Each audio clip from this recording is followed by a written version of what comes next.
Saya juga ingin meng-highlight bahwa di sini kami kembali lagi, mari kita fokus bahwa utamanya yang harus dikejar adalah mafia. Adalah mafia BBM, adalah mafia TPPO.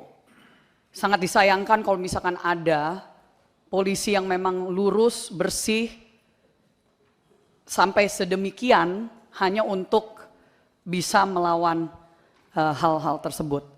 Selamat datang Mbak Rahayu Saraswati Joyo Hadikusumo selaku Ketua Jaringan Nasional Anti Tindak Pidana Perdagangan Orang. Jadi Bapak Ibu, semua saudara-saudara, Mbak Rahayu memang anggota DPR periode ini, pimpinan juga di Komisi 7 kalau nggak salah ya Mbak ya, tapi kapasitas beliau sebagai Ketua Jaringan Nasional. Mungkin silakan Mbak Tali, Pak Kapolda 14 menit, Mbak Rahayu mungkin 14 menit juga. Silakan Mbak. Terima kasih pimpinan. Assalamualaikum warahmatullahi wabarakatuh. Shalom, Om Swastiastu, Sukihotu, salam sejahtera bagi kita semua, pimpinan, Bapak Ketua dan para Wakil Ketua, para anggota Komisi 3 yang saya hormati dan saya banggakan. Izin saya memperkenalkan diri terlebih dahulu bersama dengan rekan-rekan saya yang hadir pada siang hari ini. Saya Rahayu Saraswati Joyo Hadikusumo, anggota DPR RI fraksi Partai Gerindra, dari Dapil Jakarta 3, saat ini juga menjabat sebagai Wakil Ketua Komisi 7 di DPR RI periode 2024-2029. Namun seperti tadi yang disampaikan oleh Bapak Ketua Komisi, saya hadir pada hari ini bukan hanya sebagai anggota DPR RI yang mewakili rakyat Indonesia, tapi juga saya hadir di sini sebagai Ketua Jaringan Nasional Anti Tindak Pidana Perdagangan Orang, yang sudah diinisiatif didirikan pada saat saya masih menjabat sebagai anggota DPR RI periode 2014-2019 di tahun 2018. Sekarang kami sudah memiliki 30 anggota organisasi, NGOs, civil societies, dan juga individu-individu yang fokus untuk melawan perdagangan orang yang menjadi permasalahan besar di Indonesia. Saya tidak akan terlalu panjang lebar karena nanti saya akan serahkan kepada rekan saya yang merupakan Ketua Harian Jaringan Nasional Anti TPPO. Tapi saya mau memberikan sedikit konteks Bapak Ibu kenapa saya hadir di sini. Dan kenapa urusan Saudara Rudy Soik ini menjadi sesuatu yang saya secara pribadi angkat. Karena penting untuk konteks ini.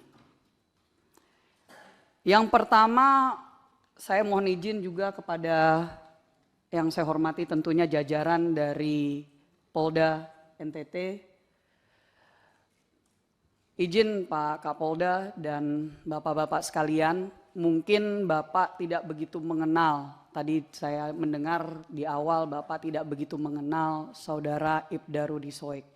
Saya sudah mengenal beliau bertahun-tahun. Awal mulanya saya ini sebenarnya sebagai aktivis anti perdagangan orang sebelum saya menjadi anggota DPR. Karena saya mendirikan Yayasan Parinama Asta dari tahun 2012. Saya menjadi anggota DPR RI pertama kali 2014. Saya memulai perjuangan melawan perdagangan orang dari tahun 2009. Di tahun 2018 waktu saya menginisiatif untuk mendirikan Jaringan Nasional Anti TPPO, saya bertemu dengan tokoh-tokoh luar biasa seperti Romo Pascal. Di samping saya, ketua harian kami adalah Romo Chrysanthus Pascalis Saturnus. Tahun lalu beliau yang saya yakin di Komisi 3 yang adalah incumbent petahana sudah sangat mengenal nama beliau. Karena beliau adalah tokoh anti perdagangan orang yang waktu itu juga harus berhadapan dengan oknum dan sindikat. Dan beliau juga mendapatkan fitnah yang sangat luar biasa dan akhirnya didengar oleh waktu itu Menko Polhukam saat itu. Jadi Bapak Ibu sekalian, kami hadir di sini juga bersama dengan yang bersangkutan langsung selain dari Romo Pascal ada Ibda Rudy Soik yang duduk di sebelah kanan bersama dengan istri beliau, dan juga tim advokasi dan izin juga ada di balkon yang tidak bisa masuk ke dalam ruangan. Ada tokoh-tokoh juga yang sudah mengenal saudara Rudy Soik sudah bertahun-tahun juga dan bersama-sama melawan sindikat-sindikat yang ada di NTT dan di dunia ini. Tapi terutama saya mau meng-highlight ada Suster Lauren dan Pendeta Emi Sahertian. Mereka berdua yang dikenal Bapak Ibu sebagai suster dan pendeta kargo. Karena yang setiap hari, setiap tahun ratusan jenazah PMI mereka terima di NTT. Hampir setiap tahun ratusan jenazah warga negara Indonesia, warga NTT mereka terima. Dan mereka juga hadir di sini untuk memberikan kesaksian jika kapanpun Bapak Ibu memerlukan sebagai tokoh-tokoh yang memang dihormati dan sudah sangat mengenal dengan saudara Rudy Soik. Izin pimpinan sedikit background karena awalnya jujur saya tidak mau mengangkat ini ke publik waktu masih persoalan demosi, dimutasi ke Papua dan seterusnya. Tapi pada saat sudah ada penjatuhan hukuman pemberhentian secara tidak hormat dengan landasan-landasan yang kami siap untuk memberikan penjelasan, ini sebenarnya saya sangat menyayangkan bahwa hal seperti ini harus diangkat sampai ke level DPR RI di pusat Komisi 3 yang padahal ini sesuatu yang kalau misalkan sudah betul-betul diungkap dan diselesaikan, ini tidak harus sampai ke sini. Tapi saya akan persilahkan kepada Romo Pascal untuk membacakan sedikit kronologi. Ya, ini saya tidak menganggap ini sidang, tapi maksudnya sidang hukum ya. Tapi saya berharap di sini para anggota DPR RI yang terhormat, para wakil rakyat bisa mengetahui dari dua sisi. Silakan Romo Pascal. Mohon maaf, apakah materi sudah dikasih? Sudah ada di atas. Oke. Ke teman-teman di Japri ya, sekretariat, PDF-nya. Oke. Dan print out-nya juga diberikan. Silakan. Jadi maksud saya Romo Pascal highlight aja yang terpenting. Oke. Silakan Romo. Baik, terima kasih pimpinan, Bapak Ibu semua yang kami hormati, Dewan yang kami muliakan, Bapak Kapolda yang terkasih dan juga semua anggota Polri yang ada di sini, Ibu Saraswati yang juga kami hormati, ketua kami. Izin kami menyampaikan kronologi penanganan penyidikan kelangkaan dan niaga BBM subsidi yang berakhir dengan pemecatan Ibda Rudy Soik dari Dinas Polisi Republik Indonesia.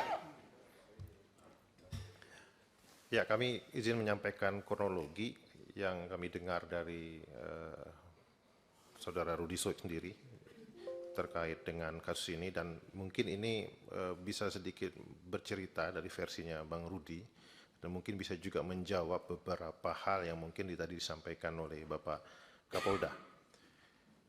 Nah, kronologi ini dimulai dari tanggal 15 Juni 2024 ketika pada saat itu saudara Ibda Rudy Soik bersama dengan AKP Yohanes Wardi, Kasat Serser Polresta Kupang Kota, menghadap ke Polresta Kota Kupang, Kombes Pol Adinan Manurung, dan menyampaikan informasi terkait kelangkaan minyak subsidi jenis solar untuk nelayan Nusa Tenggara Timur. Ya.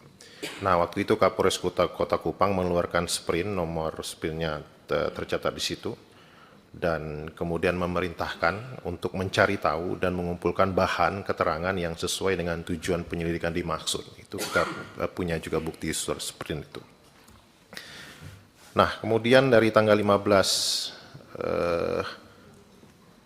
Juni, lalu berlanjut ke tanggal 22 Juni 2024. Waktu itu sekitar pukul 16, Saudara Rudi Soik, menurut pengakuan beliau, didatangi di rumahnya oleh oknum aparat bernama Ida Ikram, anggota kriminal khusus Kepolisian Daerah Nusa Tenggara Timur, Krimsus Polda NTT, yang berdinas pada Subdit 4 yang menangani kejahatan BBM, dan beliau menyampaikan dalam percakapan kepada Bang Rudi, Saudara Rudi waktu itu, jika abang mengungkap kelangkaan bahan bakar minyak BBM di Kota Kupang, maka akan berdampak kepada Krimsus Polda NTT. Lalu sekira pukul 18 WITA, Saudara Rudi Soik bersama dengan AKP Yohanes Wardi menghadap Kapolresta Kombes Pol Ardinan Manurung di Bandara Udara El Tari Kupang dan menyampaikan informasi terkait kedatangan anggota tadi. Dan oleh Kapolresta menyampaikan kepada Saudara Rudi bahwa Saudara Rudi tindak lanjuti penyelidikan, jika Direktur di Krimsus menghubungi, itu urusan saya untuk menjelaskan, kamu tegak lurus. Nah, oleh karena itu kemudian pada kurang lebih 52 menit kemudian, Saudara Rudi Soik memberikan perintah kepada jajaran Jatantras Polres Kupang Kota dalam grup WA dengan kata, Kapolresta perintahkan untuk ratakan BBM ilegal dalam kota Kupang. Nah, lanjut tanggal 24 Juni 2024, lalu ada sprint tugas diajukan karena ada beberapa personil yang mutasi, tadi Polda juga sempat menyinggung itu. Lalu sekitar jam 21.22 WITA, Saudara Rudi Soik memberikan perintah lewat WA grup Jatantras. Ini ada semua, screenshotnya semua kita siapkan, yang mana dalam surat menegaskan bahwa nama-nama dalam surat perintah tugas itu untuk esok bergerak dengan Saudara Rudi Soik untuk menyikat semua minyak ilegal dimanapun harus ditangkap, siapapun mafianya ditangkap, kurang lebih seperti itu. Lalu 25 Juni 2024, sekira pukul 9 pagi, 3 anggota Reskrim Polres Kota Kupang, Saudara Ibnu, Ramli, Yohanes Busa, menghadap dan melaporkan kepada Saudara Ibda Rudi Soik bahwa residivis BBM bernama Ahmad Ansar sudah mulai main minyak dengan modus menggunakan barcode nelayan. Nah, sekira pukul 12.40 WITA, Saudara Ibda Rudi Soik memimpin 11 anggota untuk bergerak ke tempat penampungan minyak subsidi milik Ahmad Ansar di Kecamatan Alak, Kota Kupang. Tetapi dalam perjalanan, Saudara Ibda Rudi Soik mendapat informasi bahwa Ahmad Ansar sudah menyetorkan uang koordinasi kepada oknum anggota Reskrim Polresta Kupang Kota sejumlah 4 juta rupiah.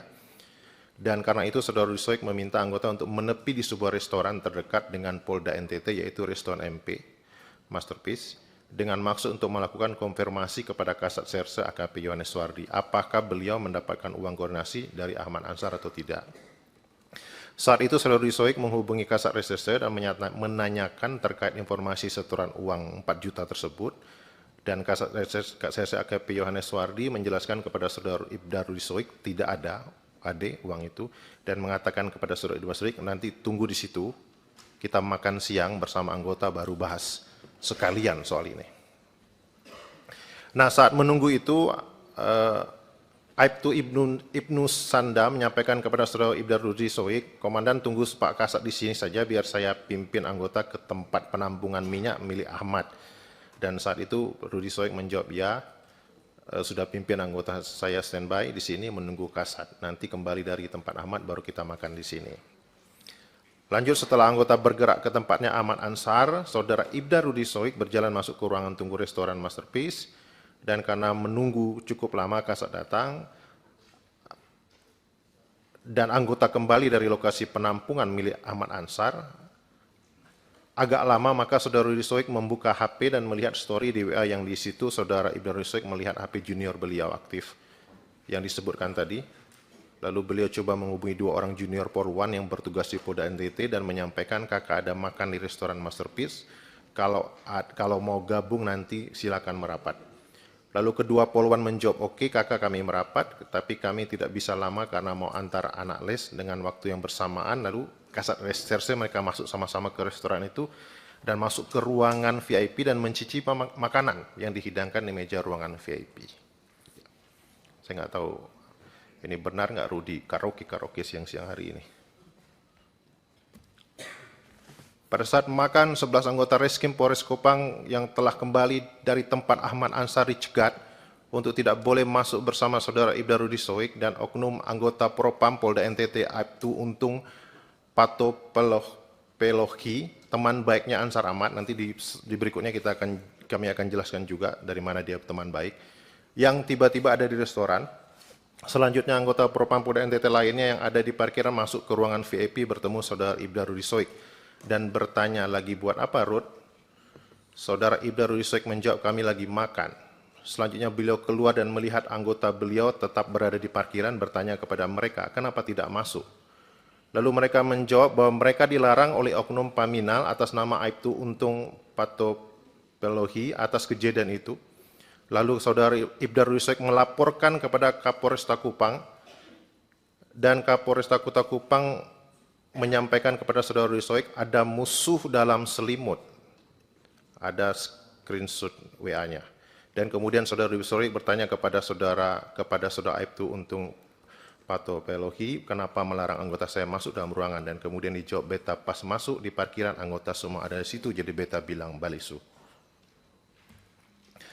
26 Juni 2024, saudara Ibda Rudi Soik melakukan pengecekan terkait perizinan penampungan minyak milik Ansar Ahmad pada salah satu oknum dinas perikanan pada saat itu, dan Ibda Rudi Soik mendapatkan informasi terkait nama Lau Aguan, seorang pengusaha kelahiran Cilacap yang memiliki lebih dari 6 kapal penangkap ikan yang diberikan rekomendasi oleh Dinas Perikanan dan Kelautan Provinsi NTT sebagai pengguna minyak subsidi jenis solar. Lalu kemudian saudara Ibda Rudi Soik mencoba mencari informasi mengenai cara menggunakan barcode pada BBM subsidi, dan beliau peroleh adalah pada saat pengisian BBM subsidi semua orang wajib memiliki barcode atas nama sendiri, apalagi pengisian BBM yang kapasitasnya besar. Jadi Ahmad Ansar ini tidak memiliki barcode. Selanjutnya dalam proses penyelidikan, saudara Ibda Rudi Soik juga mendapatkan informasi bahwa ada anggotanya melakukan pengawalan pembelian minyak subsidi oleh saudara Ahmad Ansar.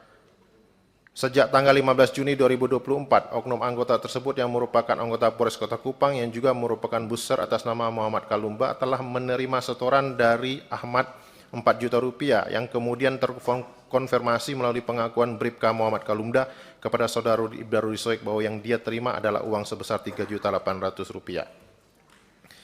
27 Juni, saudara Ibda Rudi Soik bersama anggota Jasantra Polres Kota Kupang melanjutkan penyelidikan yang mendatangi rumah Ahmad Ansar. Sesampainya di tempat penampungan minyak saudara Ahmad Ansar, saudara Ibda Rudi Soik bertanya kepada saudara Ahmad Ansar, apakah pada tanggal 15 Juni 2024 pernah membeli minyak jenis solar dan benar pernah memberikan uang kepada anggota Bribka Muhammad Kalumda. Jadi ini kronologi 27 Juni ini adalah kronologi di mana saudara Rudi Soik memastikan bahwa Ahmad Ansar ini pertama tidak punya izin untuk menampung minyak, tidak punya juga barcode, dan dia juga punya track record sebagai pemain BBM mafia. Nanti mungkin bisa dibaca di slide biar saya mempercepat waktu. Ya,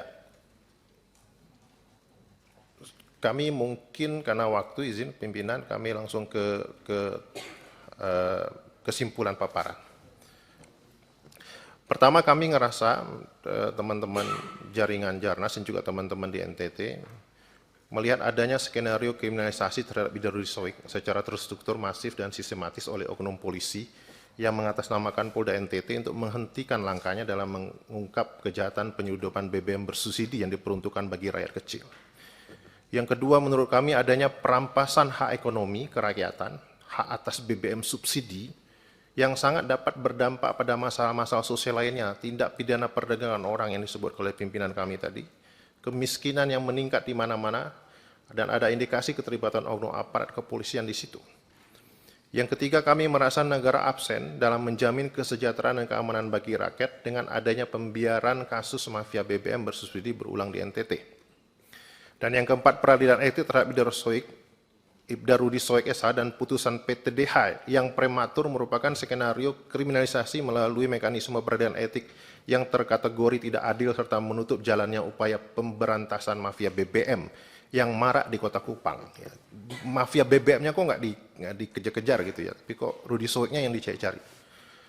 Dari cara dan pelakuan Polda NTT terhadap Ibda Rudi Soik SH telah mengancam human security keluarganya, ya, ini memata-matai lokasi pemukiman dengan menggunakan drone, penjemputan paksa di rumah pribadi yang menimbulkan trauma pada anaknya, pada istrinya yang juga dicegat di tengah jalan, orang tua, mertua intimidasi secara sengaja terhadap istri oleh pejabat Polda NTT dengan cara membututi, menghentikan, dan memeriksa dokumen berkendara secara paksa dengan tanpa menunjukkan dasar aktivitas tersebut. Ada bukti video yang kita sudah lihat juga mungkin.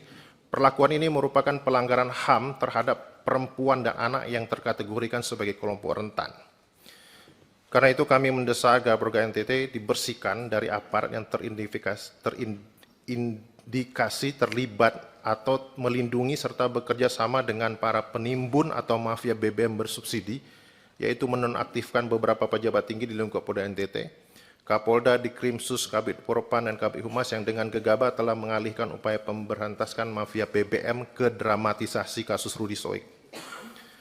Yang berikut membatalkan putusan Komisi Kode Etik Polda NTT, dan yang terakhir untuk melanjutkan proses penyelidikan dengan dugaan mafia BBM di Kota Kupang, maka terhadap Ibda Rudy Soik SH dan seluruh tim, semua anggotanya yang 11 orang itu, yang dimutasi akibat dari disangkut pautkan dengan kasus polis lain, dipulihkan nama baiknya dan dikembalikan pada posisi semula.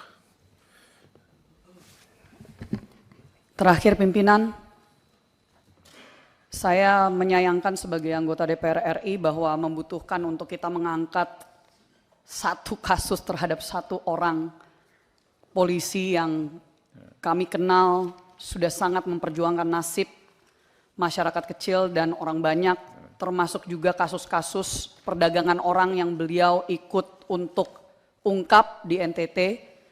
Saya juga ingin meng-highlight bahwa di sini kami kembali lagi, mari kita fokus bahwa utamanya yang harus dikejar adalah mafia. Adalah mafia BBM, adalah mafia TPPO.